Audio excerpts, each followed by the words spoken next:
Hey guys, what's up? It's Jax here. Sorry for the low video quality. My camera's out of battery, so I'm using the webcam. It's been a while since I've used the webcam. I don't think I've ever used it on this channel. But so I decided to do I posted on my Facebook, and I don't know if I might have posted it on Instagram, but I'm gonna be doing a series of real talk videos.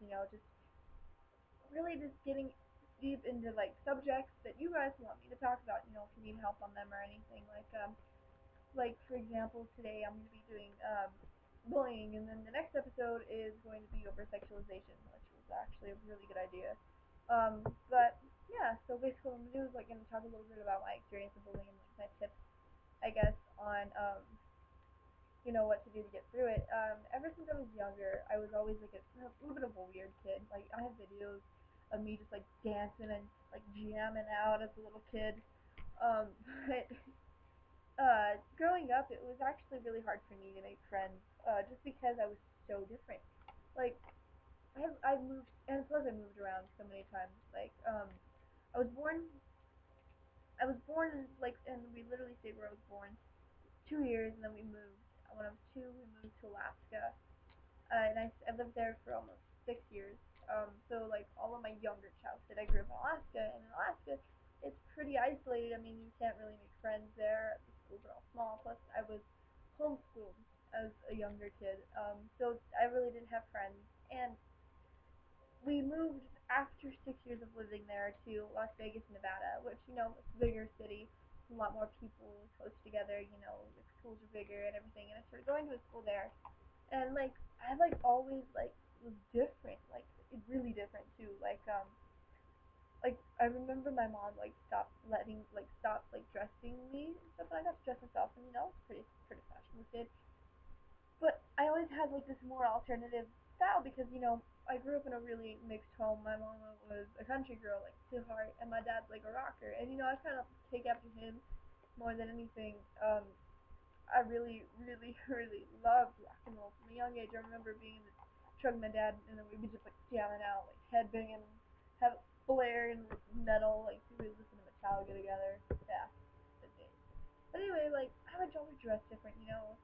I remember one time I had this punky outfit. This was when I knew when I was 8, and I was just fly. I had a pink, a hot pink tutu and black and white striped leggings on, and then I had this shirt that said "Bite Me." Yeah, really punky. And then I had a little a tie thing. And kids don't take well to things. I don't think anyone really takes well to things that are different and new, just because it's the unknown. You just kind of scared of it. I think everyone is scared of the unknown, and so I was kind of bullied for that. But really got worse as I got older. And kids actually were able to bully. I guess you can get bullied from really little, but it's nothing really physical. I guess I was a pretty physically violent person. Growing up, my mom started chemotherapy for hepatitis C when I was 9, and as soon as word got out that Mama she had to shave her hair and she was always shooting up needles, people, especially kids, love to take that and run with it. Boy, do they. Um, I grew up in the church, and what really affected me during that time when my mom started chemotherapy, everybody's like, "Yeah, we'll help out, we'll stop by," and literally they all just kind of just gone. Oh, you have a sickness now that you're getting cured for, so bye, kind of thing. That really affected me because I lost a lot of really close friends. They were kind of got more distant, I guess, because I mean, I can understand. I mean, they probably really didn't know how to handle a situation like that, but still, it kind of affected me in the long run. And I remember one time when I was at school, and this guy, he was being mean to my younger brother, and I was just pick on some of your own sides. And he's like, well, I would, but your mama's still a crack whore. I lost it. I blacked out, and one of my friends told me that I was bashing his face into the concrete, and I was 9. But I was always a physically violent person, just because a lot of things happened when I was younger that kind of led up to that. I mean, nothing with my parents, but with other family members. Um, and that kind of made me more physically violent. And then I got older. We moved. while my mom was still in chemo, my dad had lost his job due to this recession. We moved to Texas, and we were promised a job, and then we got there and there was no work. So yeah, so we lived with family for a while, and going to Texas, that was a whole new experience for me. Just because I was a city girl, the city girl in town, and I really didn't wear like boot cut and cowboy boots all the time, and I would say you guys, what's up, things like that, and they'd be like y'all, and kids love to pick on you for if you're different in that way, like sometimes I'll have a really strong accent, and then people will just be like, oh my gosh, that's funny, but I just it just affected me. I let things like that get to me, and all through when I got into like around fourth grade, fourth and fifth is when it really started to progress. Girls would talk about me behind my back and start spreading rumors. I was mostly friends with guys, so there was always that common rumor that and I hated that. I hate that's one of my pet peeves is being called something that I'm not. Um, it just gets to me, and like I started dating at a young age. Like I guess like a lot of people do. Like my first boyfriend, whatever you want to call it, was I was 10, and I was like totally like obsessed with him. And then like he turned around and just like totally like was telling all his guy friends that I was like totally giving him head and all this stuff, and I'm just like I'm not that person. I'm not. And from that, kids like took that and just like over exploited it. And then I moved to New Mexico, and it got physical. Um, like really physical. Like I can remember being in the sixth grade,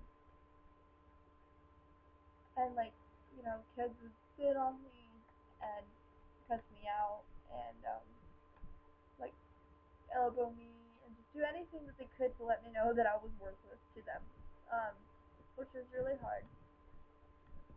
And then middle school I pulled out. I was homeschooled, and then I went to a private school, and it was pretty bad there too. So like it's hard. Bullying is hard. Bullying is a really really hard thing to deal with, and you know my advice to you is don't let those things get to you, because the minute that you do, the worse it's gonna get, because you're just gonna like overthink everything, and like letting it get to you causes a lot more problems with yourself than anybody bullying you. Like, people are always going to talk, no matter what age you are. They're just going to talk. They want to create drama, and that's all bullying is a bunch of drama. They're just looking for a reaction out of you. They're just wanting you to respond in some type of way so that they can say, yeah, you know. A lot of times, what I like to think of bullies is, they've been bullied, so they like to lash out to compensate. Like, well, I was bullied, so I can lash out. So I should lash out or whatever. I've never been a bully. I've always made it a point to be friends with everyone. I like, especially like the different kids. Like I really feel for them. Being a musician, you kind of have that quirky personality that everybody finds really weird. But like my mom always says, like hurt people, and it's true. Being with my past, I can really like testify to that. Lashing out and stuff at people because you let the past get to you, and the best thing to do is just to get on with life. Somebody knocks you down, you get back up, and you just keep walking. Just keep walking. Because the minute that you show them that you don't care, then they're most likely going to stop. And if they continue, then let them continue. Because one day you're going to be out of school and you're just totally going to like not care about it anyway. You're not going to care about all the rumors spread about you when you turn 20, because that was high school. You don't talk to anybody in high school anymore. Rarely do you even keep your friends from high school. But in bullying, what I like to say is you don't let it get to you, and then don't take that out on yourself. Don't start saying the same things to yourself. Get called a slut or fat or fag. You don't call yourself that because you're not. Because when a bully calls you something, or somebody mean calls you something, they're lying. They're mostly talking from themselves. You know. And so just don't let it get to you. Just don't. It's not worth it. Life is way too to let it get to you, you know. And with physical bullying, getting beat up and stuff, you don't necessarily have to tell like adults because you don't want to be a snitch, but tell like a trusted best friend who's older. As long as you tell someone like, yeah, I'm going through this time. I recently got jumped in the past year at my school, and I it felt so much better just to get it out, and like it helps. And don't the worst thing to do is to take it out on yourself because it's not your fault. It's their fault. They're most likely picking on you because you're awesome and they're not. I mean, everybody's awesome, but they just choose to hide that and just cover that up with abuse against somebody else. And so, I hope this guys helps you. If you guys have any more questions on this topic, please do ask me. I will respond.